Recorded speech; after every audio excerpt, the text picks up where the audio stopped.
No, you see, look for 147. 147.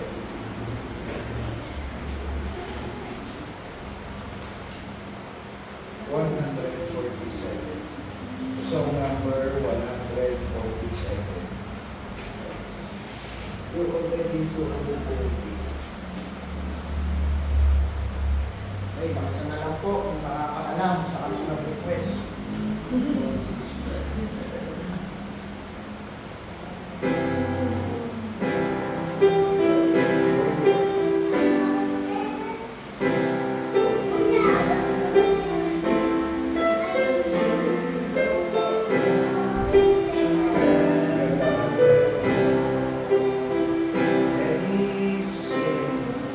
Oh, to Jesus I surrender all.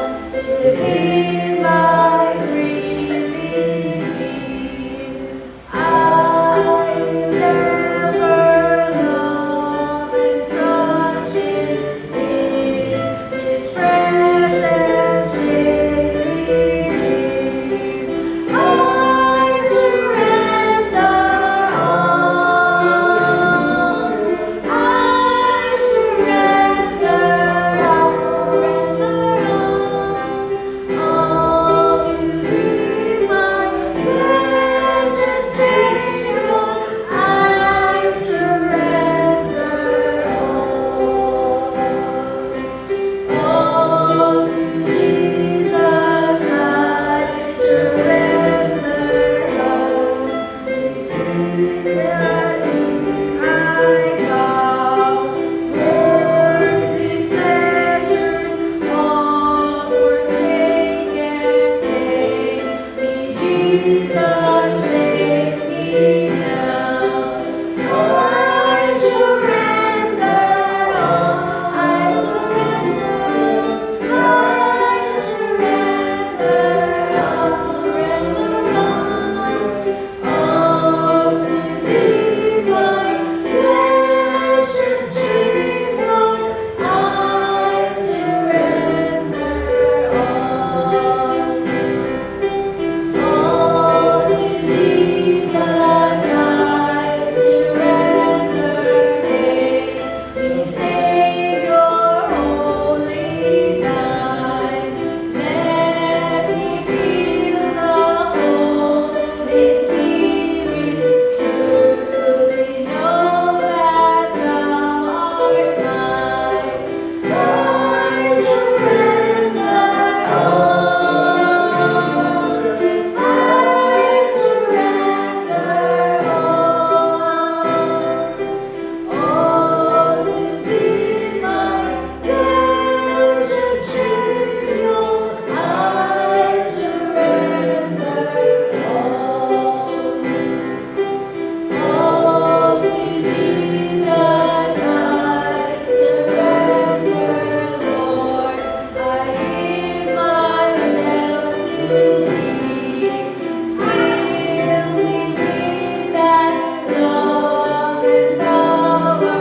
Let Thy blessing fall on me.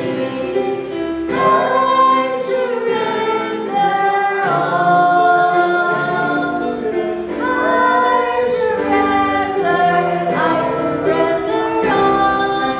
all to Thee, my blessed Savior. I surrender all. Amen. Okay. Po, tuloy po natin ang ating gawain kahit working tayo ngayon, no? Romans.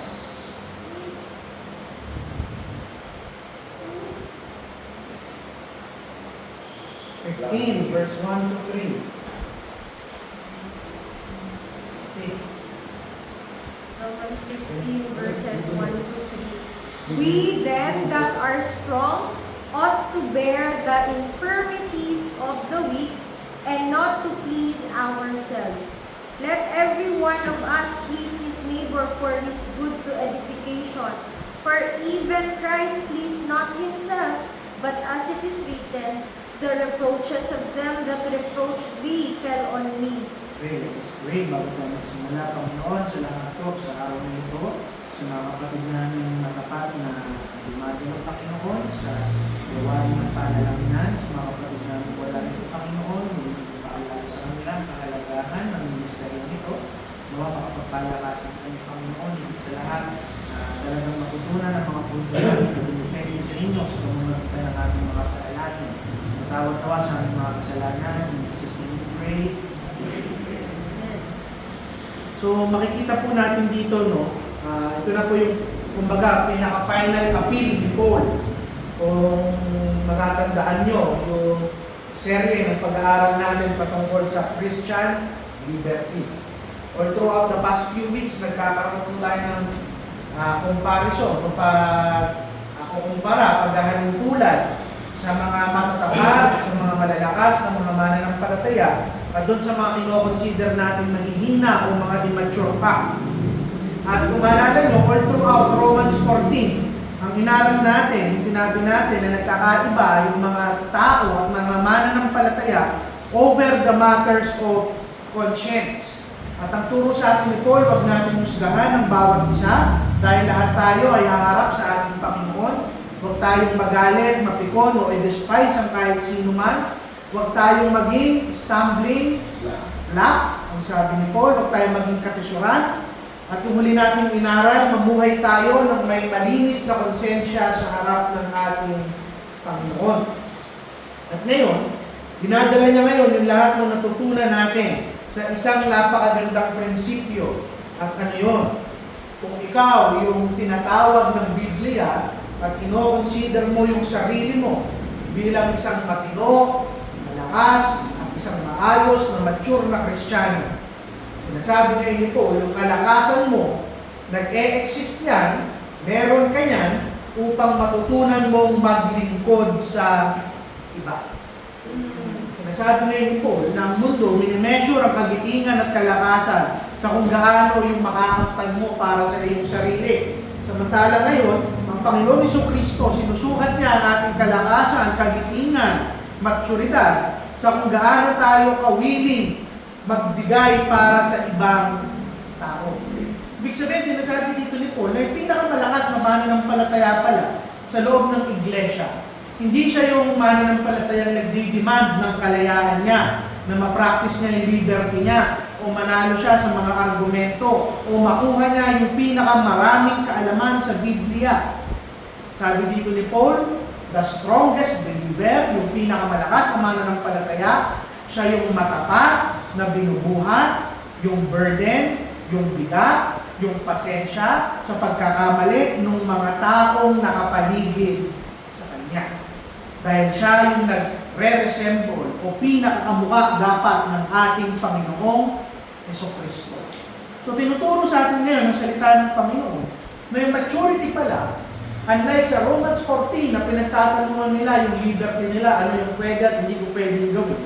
Sinasabi ngayon sa atin ni Paul na sinusukat yan sa isang pag-ibig na kung saan handang isakripisyo ang kanyang sarili.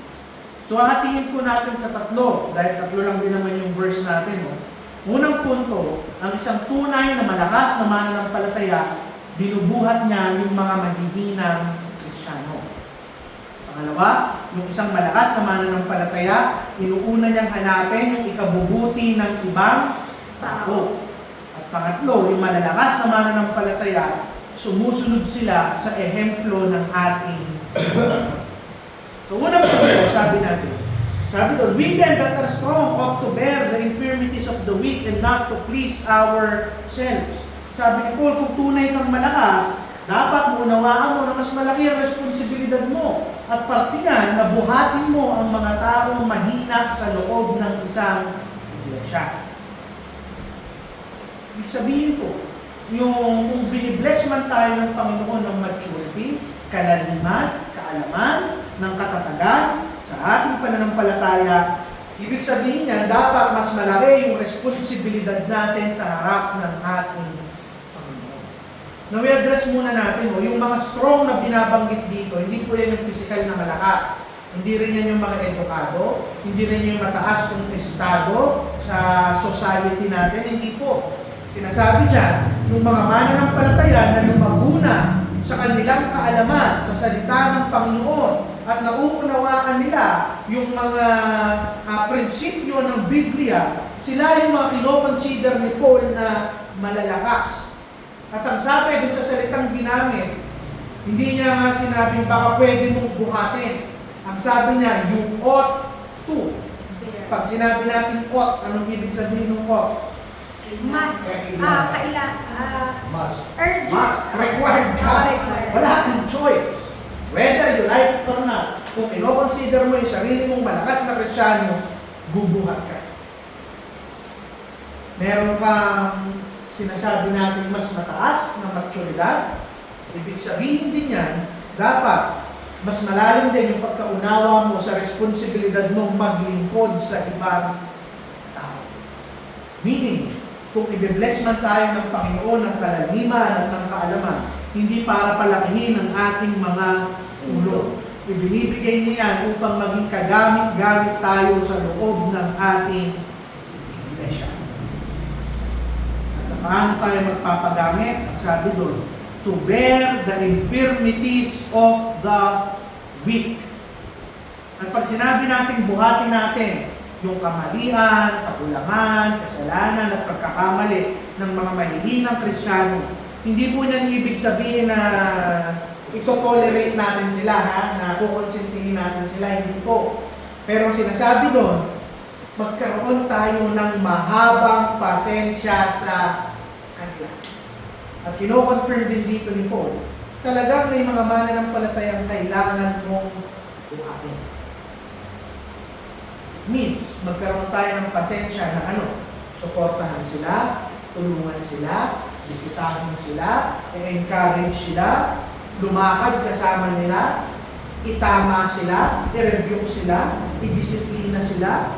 In short, sinasabi ni Paul, magkaroon tayo ng pasensya na kung saan hawakan ng kanilang kamay hanggang sila ay lumago. At yung mga immature na believer, nag-struggle sila sa napakaraming bagay. Takot, anxiety, hindi pagkaunawa sa salita ng Panginoon, immature na mga konsensya. Pero sinasabi ngayon ni Paul dito, you ought to bear those infirmities. Hindi na para imak yung mga mahihinang Kristiyano. Tandaan nyo ang context nito. Dinedespise ng mahinang Kristiyano yung malakas na Kristiyano at minamak ng malakas na Kristiyano yung mahina Kristiyano sa Romans 14.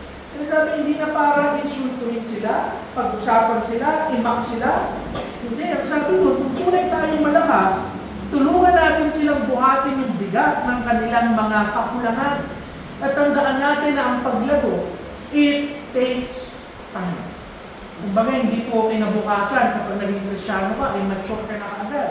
Mahaba po ang proseso. At kailangan natin alalahanin kung gaano kapasensyoso ang Panginoon sa atin. Ganun din dapat tayo maging kapasensyoso sa ating mga kapatid. At nakikita natin dito, kung gusto natin na talagang buhatin sila, sabi doon ni Paul, and not to please our sinners. Kailangan natin magtunan na i-deny ang ating mga sarili. We cannot say na mga mature tayo kung hindi natin kayang i-deny ang ating mga sarili. At talagang pinapalot dito ni Paul yung ating mga puso, no? Dahil ang puso natin at ang laman natin, natural sa atin na ang tanong natin, ano yung gusto ko?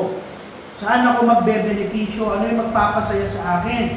Pero sinasabi dito ni Paul, kung tunay kang malakas, kung deny yourself para sa ikabubuti ng iyong mga kapatid. Yung pinakamatatagpong mananampalataya. Sa loob ng iglesia, malalaman mo siya pinakamatatag kapag siya yung pinaka hindi concerned sa kanyang sarili. Now, ano yung application nito sa atin? Tanungin natin ang ating mga sarili. Pag may dumating ba ang mahina at immature na mananampalataya sa ating mga buhay, are we an encouragement sa kanila or are we an intimidation? Do people feel safe? O pakiramdam ba nila? Ligtas sila kapag tinatanong nila tayo?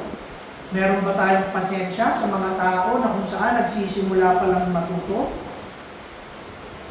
At kung gusto natin sagutin yung mga tanong na yan, huwag natin nawa kalimutan na may tao rin mo sa buhay natin na naging pasensyoso na magturo sa atin. May mga mananampalataya din ng na malalakas mo na sila ang bumubuhat sa atin. At ngayon tayo na pinatawag ng Panginoon na matutong gawin ito sa ibang mananampalataya.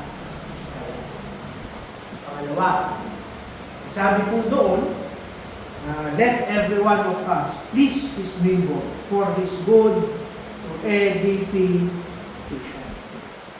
Ano? Yung salitang please, pangalawang ulit ng ginamit ng please. Ano? Lola Joy, kayo po sa tingin nyo, sabi doon, let every one of us please his neighbor. Kailangan ba natin silang pasayahin? Kasi sabi doon, i-please natin sila eh. Ano pong ibig sabihin ng please doon kung hindi naman dapat natin silang pasayahin? Anong ibig sabihin ng please? Please yung parang ano sila, yung hindi na kasayahan, mag-please na sila, yung hindi ko naman posible ba naman. So, kailangan natin silang pasiyahin sa loob ng church para manatili sila at lumago. Yung po ba sinasabi ng verse? Hindi naman, kasi yung please kasi parang please mo sila sa tamang attitude mo, gusto nila. Okay? At medyo malayo po. Sino po ang may sagot? Lolo Ma. The only way to please yung ating neighbor o mga kapatid is that they see the beauty of the Lord sa atin. Only the beauty of the Lord is pleasing para sa mga kapatid at sa ibang tao. Pero we please them by our own na kakayahan, it will never be pleasing to them. Actually po, yung please dito, hindi po yan literal na pasiyahin mo siya para manatili siya sa church at lumago siya. Kasi kung ganun po yung gagawin natin, magkakamali po tayo. And please, Ang mangyayari nun, kukonsintihin natin yung lahat ng bagay para lang manatili ang isang tao. and please. Ang sinasabi po dito sa verse, no, bawal kasi natin putulin sa let every one of us please his neighbor. Ang katuloy po nun, for his good to edification.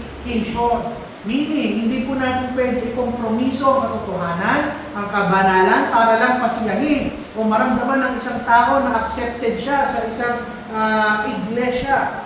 Ang sinasabi po dito, hindi po sila pasiyahin, pero magkaroon tayo ng concern sa ikalalago ng kanilang mga kaluluwa.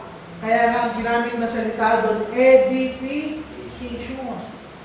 Ibig sabihin, kung tuloy tayo malakas na mananampalataya, ang iisipin natin, ano kaya yung ikabubuti ng mga gagawin ko, sasabihin ko, ipapakita ko, pagtrato ko, kumari kay nanay.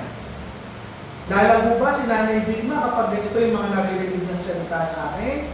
Lalago ba siya kung ganito ako makipag-usap sa kanya, ganito ako magturo sa kanya? Ganon din si Lola Joy. So, ano po yung punto dito? Hindi punto dito na gawin natin ang lahat para pasiyahin sila.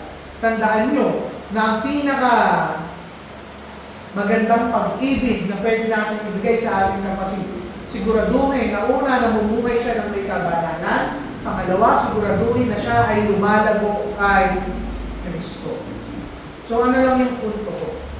Praktikal, yung mga salita ba natin, ginagawa natin, at mga desisyon natin, nakakatulong sa mga kapatid natin na mas mapalapit sila sa ating Panginoong Kristo. Ito po yung tanong. Pangalawa, second sub-point. Ibig sabihin din yan, yung goal ng fellowship, okay, natin. Hindi ko na po titignan kung malakas ka o mahina ka, pero sinasabi doon, one way or the other, kung nasa ang side ka man, ang goal ng relasyon ng bawat isa, ng fellowship natin ay edification. Ano po ang edification? Paglago, pagbuo, pagdagdag ng kaalaman, paglapit kay Kristo. Ibig sabihin po, hindi po tayo nagtitipon-tipon dito dahil mahal natin ang isa't isa. Hindi tayo nagtitipon dito dahil pamilya tayo, o kaibigan tayo, o masaya lang tayo, o masarap lang yung luto ni Lolo Mac, o ni Teacher Lori. Hindi po. Nagkikita-kita tayo dito, ang sabi doon, sa ikalalago ng bawat isa. At kung sa tingin nyo, na yung weaker believer lang, yung mahinang mananampalataya lang, yung na-edify, lumalago, dahil may natatanggap siya na spiritual influence dun sa mga malalakas na mananampalataya, mali po kayo. The moment na kung saan binubuhat natin sila, tayo mismo, yung mga tao nagsasabing malalakas, lumalago ulit tayo sa harap ng ating Panginoon. At walang talo sa loob ng ating iglesia. Pero, hindi natin yan magagawa dahil babalik pa rin tayo sa una natin point mo. You cannot please your neighbor to edification. Kung hindi mo magagawa yung una natin sinabi, not to please ourselves. Kaya po, ito po yung katotohanan. Mahirap tumulong sa mga mananampalataya, ibang mananampalataya na lumago. Dahil pag ginawa mo yan, it puts yourself into inconvenience. Bakit? Kasi kailangan mo ng oras, kailangan mong makinig, kailangan mong magpatawad. Minsan kailangan mo pang malaman yung mga bigat na in the first place, kung pwede lang sa akin, hindi ko na malaman. Hindi na ako nang ilam. At mahirap po yun. Sometimes kailangan mo nga isakripisyo yung sarili mong kapayapaan. Yung matutulog ka na lang, iniisip mo pa sila, ipinapanalangin mo pa sila, iniisip mo kung paano ka makakatulong sa kanila. Pero tandaan nyo, okay lang yun. Kasi hindi mo naman pwedeng tawagin pag-ibig ang isang bagay na kung saan hindi ka nagsakripisyo. At kailanman, hindi naman tayo tinawag ng Panginoon na maging komportable.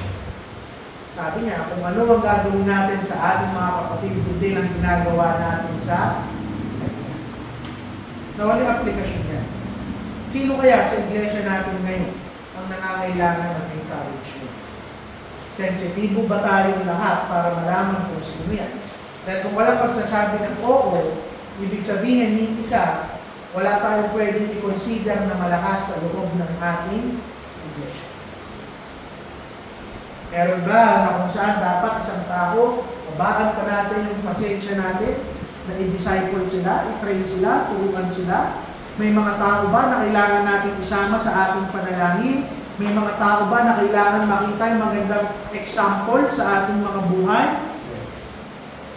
Again, hindi natin pwede itanong, ano yung magagawa ng iglesia para sa akin? Ang dapat na tanong ng bawat isa, paano ako magagamit ng Panginoon upang makatulong at mapatatag pa ang aming iglesia? Pangatlo at huling punto po natin sa gabi nito. Yung tunay na malalakas ng mga mananampalataya, ang sabi doon, for even Christ pleased not himself. Ginamit na po yung pangatlong please na salita dito. Kung matatag kang mananampalataya, mature kang mananampalataya, gagawin mo yung laging na pag-usapan natin dahil sumusunod ka lang sa example na sinet ng ating Panginoon. You are no longer thinking about yourself. It's not even about the immature believer. Hindi lang patungkol sa iyo o sa mga taong tutulungan mo. Patungkol na yan sa pagsunod mo sa example ng ating Panginoong Kristo.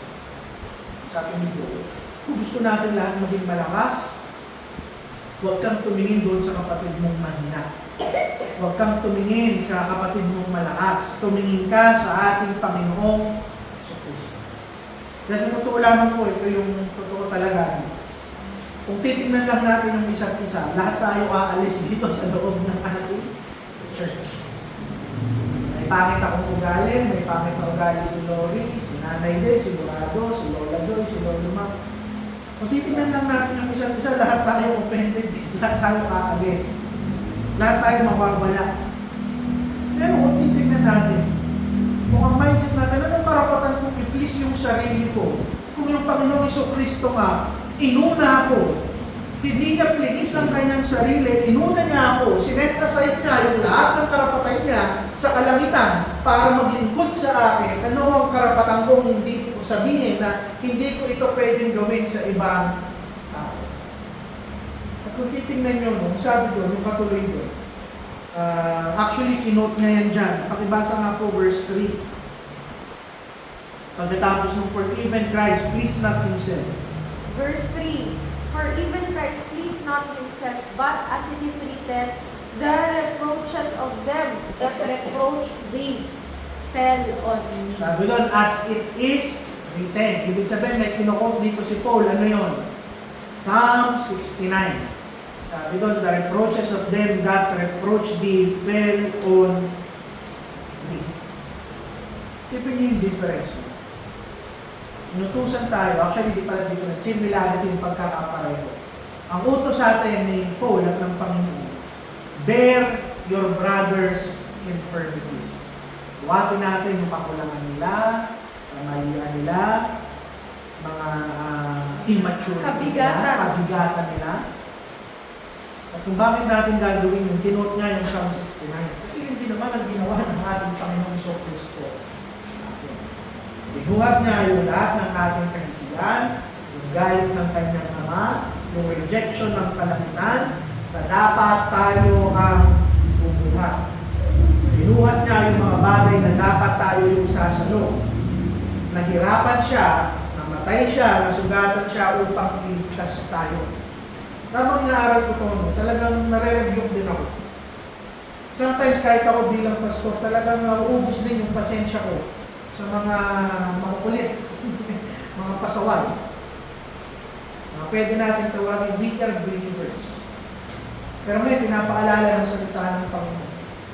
Sa mga oras na nauubos na yung PC natin, yung pasensya natin, malalahanin natin kung gaano naging pasensyoso ang Panginoong Hesus Kristo.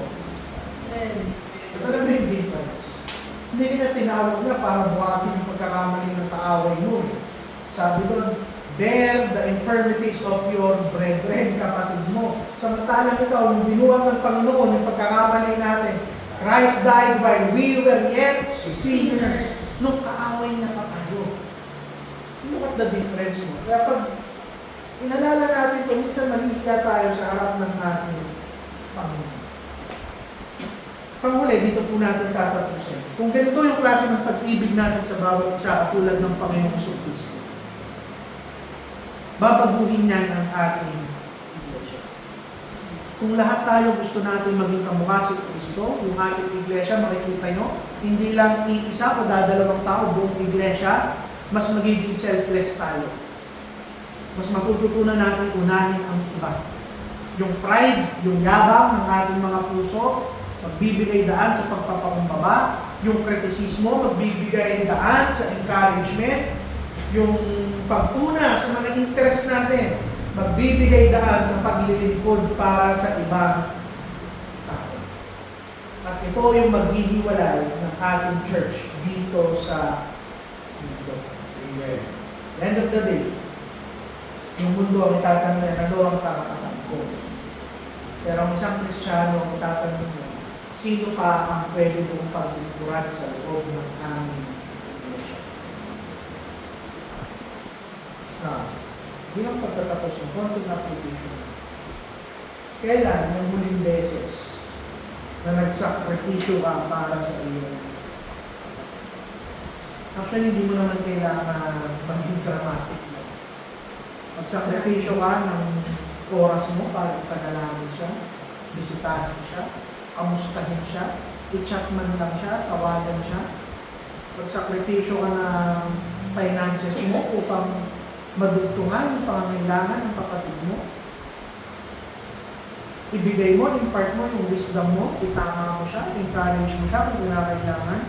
Pero ang tanong, when was the last time na may ginawa tayo na nagsakripisyo tayo para sa ating kapatid? Kahit ako nare-review, sometimes hindi nga lang sakripisyo. Kasi pwede mong gawin yun. Kailan tayo huling nagsakripisyo para sa kanila? Nagpasensya sa kanila para mabuhat yung infirmities nila, yung kahinaan nila. nang wala tayong pagre-reklamo. Dahil ang Panginoong Kristo hindi niya lang tinuro yung pag-ibig na nagsasakripisyo. Ipinakita niya yan sa krus ng Kalbaryo. At kung in-claim natin na sumusunod tayo sa Kanya, dapat yung buhay natin palapit at palapit at mas nagiging kamukha ng sakripisyo na ginawa ng ating Panginoong Kristo. So tapusin natin dito sa ilustrasyon na ito. Paano mo malalaman kung yung isang puno lumalago at nagmamature?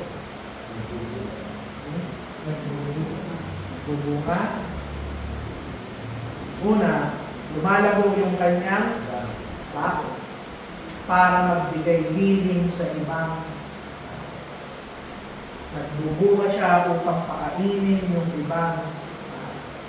Lumalago siya para magbigay ng shelter sa mga tao upang hindi sila makulanan tuwing merong Ulan. habang tumatatag ang puno, mas nagiging useful yan sa mga tao na kapaligid.